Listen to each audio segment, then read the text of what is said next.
आपके साथ जो है यहाँ पे अन्याय हो रहा है, उसके बावजूद भी आपकी एफआईआर नहीं लिखी जा रही है, तो आप दूसरा स्टेप उठा सकते हैं। और ये जो दूसरा स्टेप है ये है सीआरपीसी की धारा 156(3) के तहत।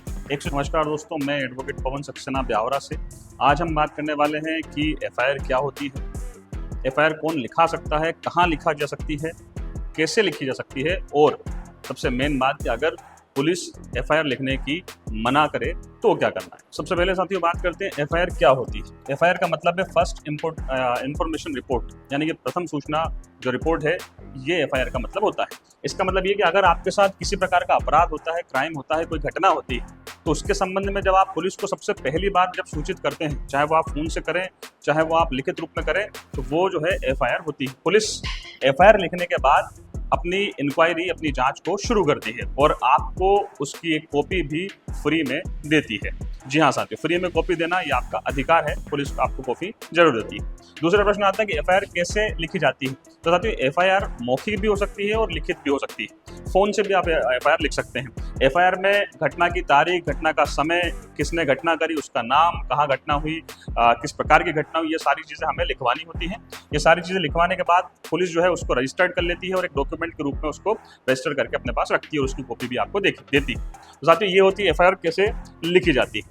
फिर अगर बात करें कि एफआईआर कौन लिख सकता है, तो एफआईआर जिसके साथ घटना हुई है वो एफआईआर लिखवा सकता है, जहां से पुलिस जांच शुरू करती है, या जिसके साथ घटना हुई है उसका कोई रिश्तेदार भी लिखवा सकता है, या जिसने घटना होते हुए देखी है, जिसे जानकारी घटना की है, वो भी एफआईआर लिखवा सकता है और यहाँ से पुलिस उसकी जांच शुरू कर देती है। मगर सबसे बड़ा प्रश्न आता है कि अगर पुलिस एफआईआर ना लिखे तो फिर क्या करना है, ये बड़ा प्रश्न आता है। तो साथियों पुलिस अगर एफआईआर ना लिखे तो दो रास्ते बनते हैं। सबसे पहला जो रास्ता है ये कि जब पुलिस थाने में आप जाते हैं, नज़दीकी जहां घटना हुई है वहां संबंधित थाने में आप जाते हैं और पुलिस आपकी एफआईआर नहीं लिख रही होती है, तो ऐसी स्थिति में सबसे पहले आप जो सुपरिटेंडेंट ऑफ पुलिस है, एसपी या डीएसपी जो है, आप इन लोगों को जो है आवेदन देके एफआईआर लिखवाने का निवेदन कर सकते हैं। आपके साथ जो घटना हुई है वो इन्हें क्रमबद्ध तरीके से बता सकते हैं।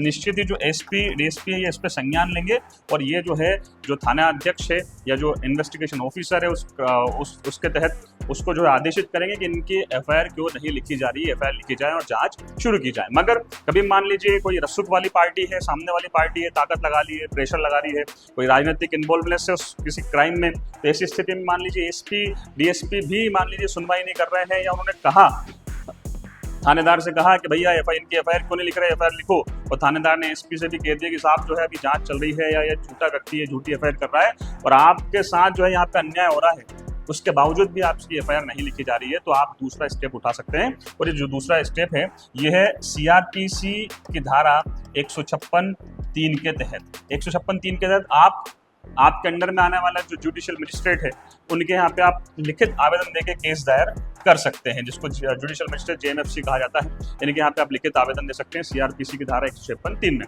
इस आवेदन में आपको तमाम जो जानकारी, जो घटनाक्रम आपके साथ हुआ है वो आपको लिखना है। आपने जो आवेदन पुलिस को दिया है या एसपी के यहाँ दिया है वो आवेदन आपको लगाना है। साथ साथ वो सबूत आपको अटैच करना है जो सबूत आपके घटना से संबंधित हैं। ये सारे करके आप इसके तहत जो है जुडिशियल जो मजिस्ट्रेट है वहाँ आवेदन दे सकते हैं। जुडिशियल मजिस्ट्रेट इस पे जो है पुलिस को एफआईआर लिखने और जांच करने का भी आदेश दे सकती है। साथ ही जुडिशियल मजिस्ट्रेट के यहाँ भी इस केस को एफआईआर के रूप में चलाया जा सकता है। तो साथियों ये कुछ बेहतरीन बातें थी एफआईआर से रिलेटेड, मेरे ख्याल से आप लोगों को समझ में आया होगा। वकील साहब से जुड़े रहिए, हमारे चैनल को सब्सक्राइब करिए और इस प्रकार से जानकारी कानून के संबंधी प्राप्त करते रहिए। धन्यवाद।